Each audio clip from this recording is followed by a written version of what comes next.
O, silip na lang ikaw bintana. Bakit ayaw? Harap ka na lang dito kay mama. Sige na. Paano ka uuwi? O, hanggang silip ka lang sa bintana. Dito tayo, hospital. Kasi kulit ikaw eh. Shh. Dami ko pang hulog kay Peppa Pig.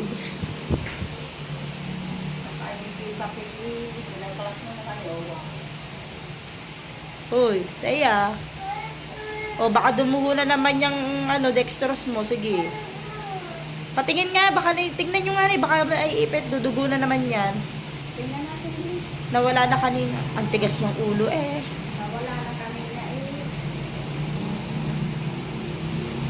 O, mahulog ka. Ano kanya, makalumampas na lapang sa kanina. Ay, oh, si nanay. Malalaglag si nanay, be. O, matanggil yung swero mo. Wag mong galawin, be. Oo, mamaya. Wala, ayan, dugo na. Wag mong hawakan. Wag mong hawakan. Dudugo yan. Pwede rin, nagagalit na rin. Gagaling na yan. Lalabas na tayo. Paano ka lalabas? Makulit ikaw. Tapos sa may dalawang dextrose. O, may dadali mo yung dextrose. O, lalabas na yung dugo niyan. Baba mo yung kamay mo. Baba mo nga yung kamay mo. Na mula dugo na. Tatawagin ko yung doktor. Sige. Lalabas din ang train.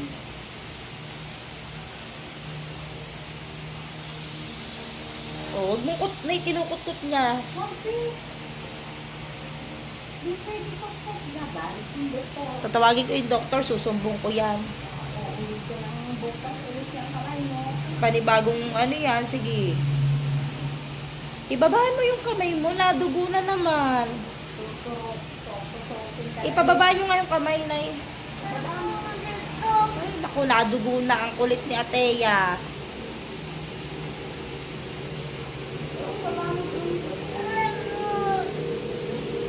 Matapang pa sa Iwan na nga natin.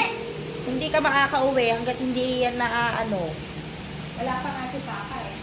Tayo pa natin si Papa. Nasa office pa si Papa. Hindi tayo makakalabas dito. Wala tayong pera. Saan? Meron nga naman, nag-down siya eh. Oh, meron si Mama. Nakita niya inabot sa akin ng papa niya lahat ng pera eh. Ang talino yan, no?